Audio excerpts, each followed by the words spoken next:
ficil dil ah oo Ilaahay subxaanahu wa ta'aala xarimay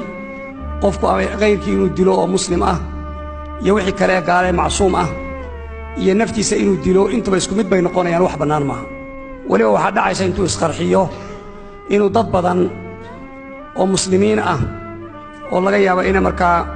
masaajid ku jiraan ama masaajid ka soo baxeen ama sooman yihiin ama afura sugayaan inuu isku qarxiyo oo intaasoo dambi wax xambaarto dad muslim ah oo majmuuca iska dhan ah oo laga yaabo 30-20 intaasoo khalqi ah buu gumaadaya isagoo leh shahaadan doonaya shahaadan rabaa ku leeyahay muslimkii Soomaaliya waa gumaaday waa laayay arintaas marka wax sahlan ma waa jaraa'imta waaweyn bay kamid tahay oo loo baahan yahay marka in la iska wacyi geliyo oo daayirtu ay fahmaan arintani arrin sharci ku banaayaan ahay waxa kale oo marka qaarkood ay ku ornayeen shahaadan doon horta shahaadan is weydiinay shahaadooy yaa ku bixiya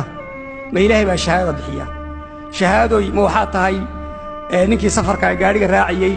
kursiga ay si qawcid ma fuuli kartaa ana kareystay kursiga shahaadu ma wax la siixdaa ninku markuu doono shahaad iska qaataa mise waa shay Ilaahay bixiyo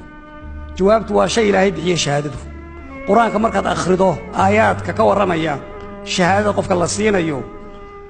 ficil mabni al-majhul loo binay waa qof la dilo cid kale gacanta ku dishay wala tahsabanna alladhina qutilu fi sabilillah yani haw maraynin dadka loo dilay jidka Ilaahay inay dhinteen haw maraynin cid kale dilaysa ninkan isaga isqarxi isaga naftiisa dilay cid hadaf kasta ba halahaado mar hadduu isagu naftiisa dilay oo marka hore ilaa isagu kala go'o markuu isqarxinayo oo minada isku xidha baaruuda gacantiisa oo baaruudu ku xidhan tahay iyo madaxiisa oo duulay iyo waxa wax laynaya isagu mar uu tagay soo maaragtid quraankuna wuxuu ka warramay ninkan shahaada la siinayo waa qof isagu dagaal intuu galay xaq ah oo jihaad ah gaalad iyo cadawga ay gacantooda ku dileen inna allaha ishtara min almu'minina anfusahum wa amwalahum bi anna lahumul janna yuqatiluna fi sabilillah fayaqtuluna wa yuqtalun fayaqtuna wa ilaynayan wa yuqtaluna wa ilaynayan ma isagu istii waa la dilaya oo cid kale gaar ah dilaysa shahaadada saas lagu qaata saas lagu helaa waxaan leeyahay marka arintaasi arrin banaan ma mafaasid aad u fara badan ayaa ka soo baxay naftiisa buu dilay jaraa'im kana waa galay waman yaqtul mu'mina muta'ammidan fajzaa'u jahannam khalidan fiha wa ghadiba Allahu alayhi wa la'anahu wa alayhi subhanahu wa ta'ala oo ciida ku soo aray musliga leeynayso ay sameeyaan waxa kale soo galaya mushaadka iyo dhismayowga